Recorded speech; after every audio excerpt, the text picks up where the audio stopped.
Warrant होने के बाद भी कैसे 55 सूटकेस लेकर विदेश भाग गया विजय माल्या, कैसे लगाया विजय माल्या ने देश को 9,000 करोड़ रुपयों का चूना और आज तक क्यों नहीं पकड़ा गया विजय माल्या, जानेंगे आज की वीडियो में। तो बने रहिए बिना स्किप किए आखिर तक, जरूर देखिए ये वीडियो। दोस्तों आज जानेंगे उस विजय माल्या की कहानी जिसने 9,000 करोड़ का कर्ज होने के बाद भी अरबों रुपए अपनी अय्याशी में उड़ा दिए। किंग ऑफ गुड टाइम कहे जाने वाले जिस विजय माल्या की पार्टी में कभी बॉलीवुड स्टार की लाइन लगी रहती थी, जिसकी कैलेंडर लॉन्च पार्टी में अरबों की दारू बहा दी जाती थी, कैसे उसने देश को 9,000 करोड़ का चूना लगा दिया। किंगफिशर और आईपीएल में रॉयल चैलेंजर बेंगलुरु टीम के मालिक विजय माल्या के बारे में तो आप जानते ही होंगे। विजय माल्या भारत की सबसे बड़ी लीकर कंपनी किंगफिशर का मालिक था। साल 2005 में विजय माल्या ने किंगफिशर के नाम से ही अपनी एयरलाइंस शुरू की। शुरुआती 2 साल में इस कंपनी ने अच्छा मुनाफा कमाया, लेकिन आने वाले सफर इसके लिए बहुत कठिन होने वाले थे। किंगफिशर एयरलाइंस में लगाया गया पैसा विजय माल्या का नहीं बल्कि 17 बैंकों से लिया गया 9,000 करोड़ रुपयों का कर्ज था।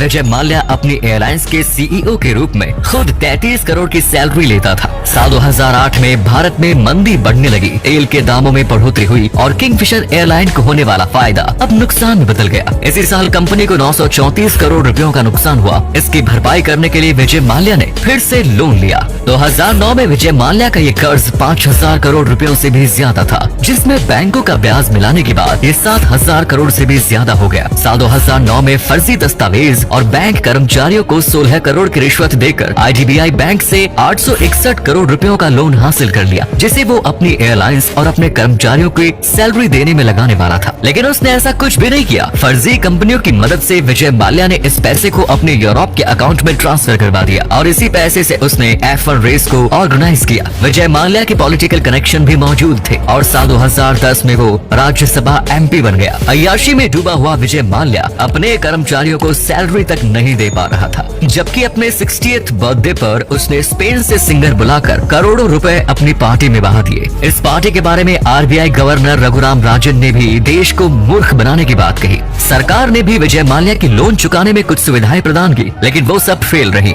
साल 2011 में किंगफिशर एयरलाइंस का लाइसेंस रद्द हो गया और कंपनी बंद हो गई। जिन बैंकों से कर्ज लिया गया था उनका पैसा आज तक वसूल नहीं हुआ। विजय माल्या पर केस हुआ जिसकी सुनवाई सुप्रीम कोर्ट में चलती रही। बैंक पैसे वसूलने के लिए कोर्ट के चक्कर और उसके कर्मचारी सड़कों पर धरना देते रहे, लेकिन दोनों को कुछ भी हाथ नहीं लगा। सर पर 9,000 करोड़ का कर्ज होने के बाद भी विजय माल्या की रईसी कम नहीं हुई और लगातार अपनी ग्लैमरस जिंदगी जीता रहा। 3 मार्च 2016 को सुप्रीम कोर्ट में विजय माल्या पर सुनवाई होनी थी, लेकिन खबर आई कि विजय माल्या 2 मार्च को ही भारत से फरार हो चुका है। सीबीआई ने विजय माल्या पर लुकआउट नोटिस जारी किया था, यानी कि किसी भी एयरपोर्ट पर उसे देखते ही सीबीआई को इन्फॉर्म करना था। लेकिन रातों रात विजय माल्या पूरे देश को 9,000 करोड़ रुपयों का चूना लगाकर विदेश फरार हो चुका था। विजय माल्या अपने साथ 55 सूटकेस लेकर गया था। विजय माल्या जेट एयरवेज की फ्लाइट से लंदन भाग चुका था, जिसकी घोषणा 4 मार्च को विजय माल्या ने खुद कर दी। विजय माल्या की गोवा के विला को नीलाम करने से 73 करोड़ बैंक को मिले और जिस एयरलाइन को उसने 4,000 करोड़ रुपए बताकर लोन लिया,